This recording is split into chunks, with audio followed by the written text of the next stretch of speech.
I didn't want to write this, but after careful reflection and conversations with colleagues, I've decided to follow my instincts. I can't stay silent while the UAP unidentified aerial phenomena narrative becomes increasingly polluted with half-truths and deliberate misdirection.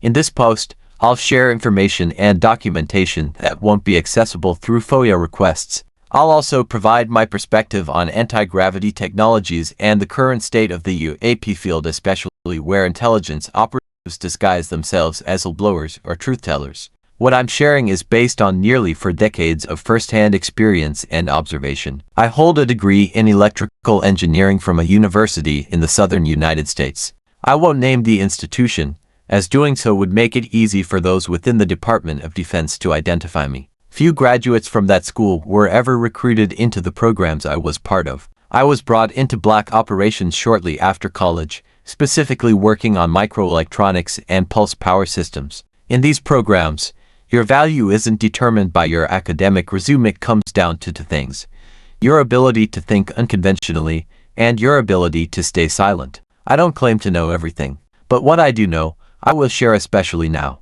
I've been given just 8 months to live, so while I still have time, I want to contribute something meaningful. It keeps me up at night, knowing how much misinformation is being fed to the public. Before I delve into anti-gravity and the technical aspects, let me be blunt. Jay Stratton and Lou Elizondo have played key roles in suppressing zero-point energy ZPE technology. They've derailed careers, broken families, and destabilized the mental health of many physicists and engineers. Lou, a former counterintelligence officer with ties to multiple waived unacknowledged special access programs WUSAPS, didn't just stumble into the UAP topic. He and Stratton were involved long before the public ever heard of AATIP or AWSAP. I don't believe Lou is malicious at heart. He has done some good in this field work that may never be publicly acknowledged, but his loyalty to U.S. national security has made him a compromised figure. That matters, because the DoD is filled with war profiteers and secrecy zealots more concerned with maintaining control than doing what's right for humanity. I gave him the benefit of the doubt for years, but the deception is becoming too obvious to ignore. To some extent, I understand their motivations, but withholding this knowledge from the public has become more of a burden than a safeguard. Humanity deserves to know. Jay Stratton, however, is another story entirely. His actions toward some of my colleagues have been appalling. I have no sympathy for him. As for Sean Kirkpatrick, he's a pawn, parroting falsehoods with the same ease Ron Pandolfi did and still does. Don't even bother asking me about Jack Sarfati. Within these circles, he's largely viewed as a joke. There are over 2,000 legacy programs in the U.S. focused on reverse engineering UAPs. Hal Puthoff recently stated we have more than 10 recovered craft. In reality, the number is in the hundreds at a minimum. Jeremy Corbell. He's often a useful mouthpiece, intentionally or not. Some of what he shares is valid, but when he claims that humans can't replicate or understand the propulsion systems of these craft, he's wrong. I don't think he's lying deliberately. I suspect he simply doesn't know the full story. On the other hand, individuals like Dave Grush, Jake Barber, and Mike Herrera are legitimate. I respect their work. As for programs like Immaculate Constellation, I can't speak to those. I'm an engineer, not a spy.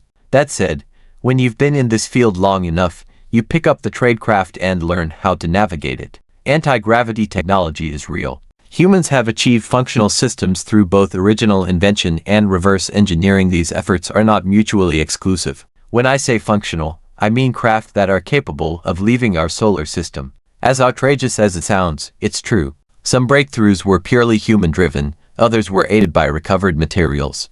This technology exceeds anything in traditional military black programs. Major contractors Booz Allen, Honeywell, Lockheed Martin, MITRE, Raytheon, Boeing each have their own variants of anti-gravity systems. It's important to distinguish between gravitational shielding, repulsion, and the generation of high-frequency gravitational waves HFGWS. Those who want to understand where this path begins should study the work of Thomas Townsend Brown.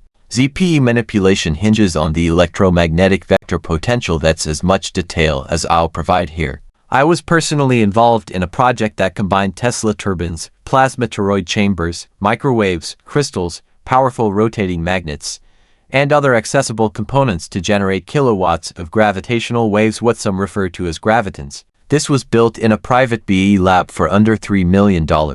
It worked, and it's been replicated successfully more than once. Gravitational waves are detectable through electromagnetic measurements because they're a byproduct of spacetime curvature.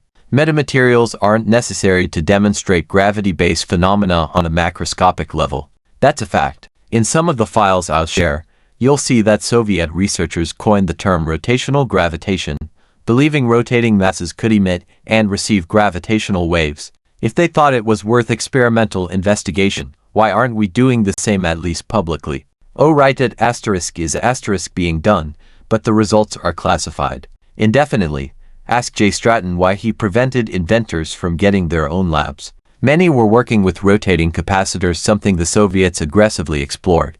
I'm sure Stratton's $1 million book deal helped him sleep at night, regardless of the people he stepped on. Here's what bothers me most. Fundamental science is being buried, classified, and monopolized by defense contractors while other nations begin to discuss it openly in scientific literature. Why? So Lockheed or another giant can own the patents and control the breakthroughs. The closest anyone in the public has come to accurately describing how this tech works is Lt. Col. Tom Bearden, among a few others. The hard part is translating theory into working hardware. Few can do that, but a small number of brilliant engineers and physicists have. If you want to know who one of the true gatekeepers is, look to Admiral John Michael Mike McConnell. Last I heard, he was still with Booz Allen. Facing a terminal diagnosis has a way of clarifying what matters. I want future generations to have access to the truth and the chance to build something better. P.S. The Tic Tac, that one's ours. I worked on parts of it.